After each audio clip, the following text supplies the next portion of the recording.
Today I will show you how to install Monit on Ubuntu. At first, open your Ubuntu terminal. Now let's update the system with sudo apt update. Once the update is complete, you can now proceed with the installation process. After clearing my terminal, I will now install Monit.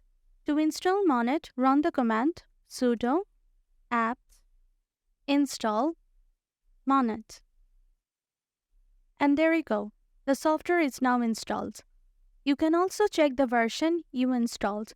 To do that, type monit --version and press enter.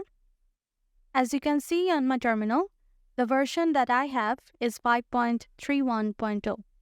But hold on, you're not done with the installation process yet. You need to start this service to use it. To do that, run the command sudo systemctl start monit. Press enter. Now let's check its status. Status Monit. Press enter again.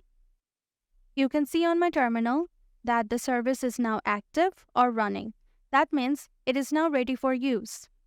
That's it for today. I hope this video was helpful for you all.